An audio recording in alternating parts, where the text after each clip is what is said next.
I like to think I have a finger on the pulse of the indie game scene. Indie developers tend to innovate in their game designs since they're not beholden to shareholders or a board of directors. Then you get passion projects where the game is made by a single developer toiling away for years to produce something truly their own. ASTLIBRA Revision is one such game. After 14 years of work, Keizo released the story-rich, side-scrolling action RPG to a groundswell of support. Does it live up to the hype?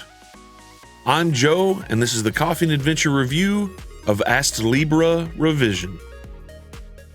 The game's out on PC and recently released on Nintendo Switch on November 6th. ASTLIBRA Revision has foul language akin to a primetime television show. The game is absolutely rife with sexually suggestive content, naked or near-naked characters, and awkward, sensual situations that border on perversion. I'm not just saying this either. I found multiple Reddit threads discussing this very topic. I strongly urge caution regarding this when considering the game. After being slaughtered by a massive beast, our nameless protagonist wakes up in the care of Karen, a black bird with the ability to talk. After regaining their strength for a bit, the pair sets out on a journey to find other people. After 8 years of travel, they encounter the warrior Gao.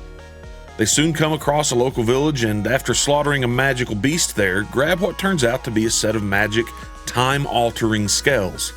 This starts the pair on a wild journey that will take them through time and space as they topple monsters, make deals with deities, and work to uncover the truth of their past.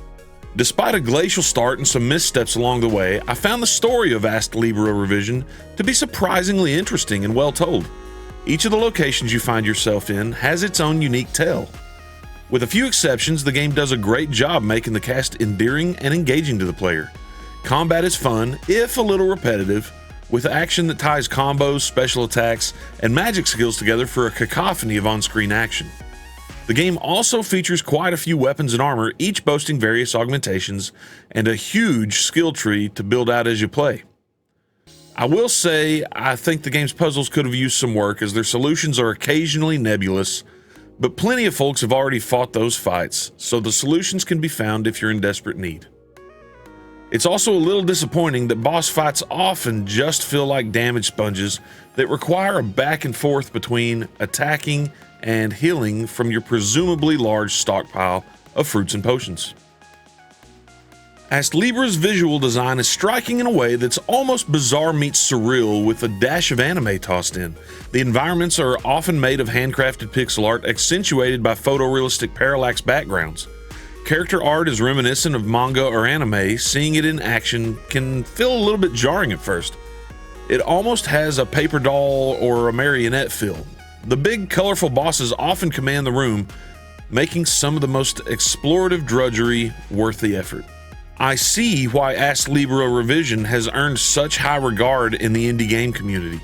Combat and progression are surprisingly engaging, boss battles are real showpieces, and the story beats are interesting with characters you want to find out more about. Based on what I saw of the game in 14 hours or so with it, I think it's a good game worthy of some attention. Unfortunately, due to the game's proclivity for suggestive content, I chose not to see this game to completion. With that said, Coffee and Adventure gives ASTLIBRA Revision a 3 out of 5, with the massive caveat that I did not finish the story due to the egregious sexual nature of some of the content. If we've earned it, be sure to subscribe and let us know what you thought of our review. You can also follow us on Twitch, Twitter, Facebook, and TikTok for more of our content.